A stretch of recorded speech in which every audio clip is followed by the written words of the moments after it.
Welcome inside the Trussville Memorial Cemetery, formerly known as the Cahaba Baptist Cemetery, right here on Main Street in Trussville. Probably the most historic cemetery that there is in the city, maybe one of the most historic cemeteries in the state. Just over my left shoulder is the grave of Warren Truss and many of his family members, Warren Truss being the namesake of Trussville, who's credited with the founding of the city. So I am underneath, if you can't tell right behind me just how big around this magnolia tree is, it is massive. And the shade that it provides is also massive. It is probably, I don't know, 80, 82 degrees right now.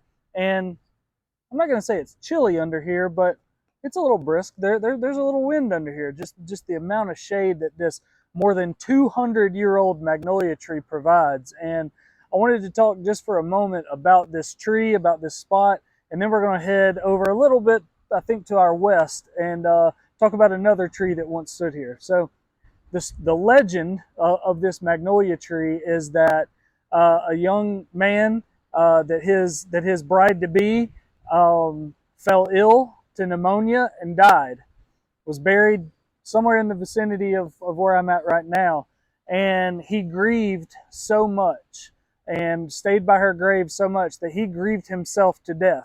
And he had planted, before he died, he had planted what you see now, this magnolia tree. And upon grieving himself to death, his family buried him in the vicinity near her. And so some of the legend of that today is that on a moonlit night, you can see the couple embrace. So that's just a quick little legend, a quick little history of this more than 200-year-old magnolia tree in the Trussville Memorial Cemetery. Now we're going to head over and talk about another tree in this cemetery.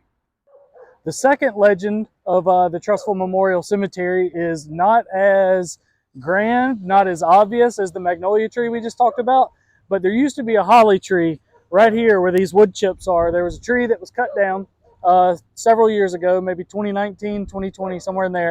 It was a holly tree, and the legend of it starts in 1877. On October 12th, 1877, William Carlisle, who is buried right here, the tallest headstone closest to me, he was working in a well. Somehow, a crowbar fell into the well, fell on him, fell on his head, killed him. He died. He was buried, obviously, right here.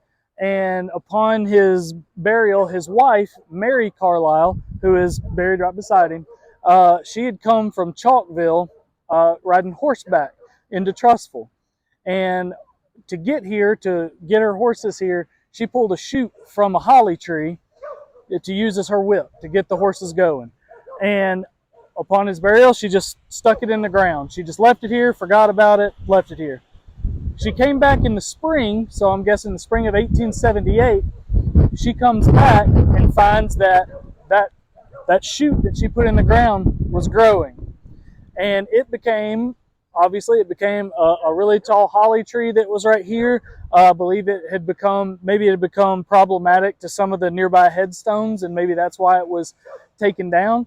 But when Mary passed away in 1906, she was buried. I mean, obviously she was going to be buried next to her husband, but she was buried in the vicinity of this holly tree as well, just a sign of devotion that she had to her husband, to her family. So that's the story of, or the abbreviated story of the magnolia tree and the holly tree that once stood here in the Trussville Memorial Cemetery.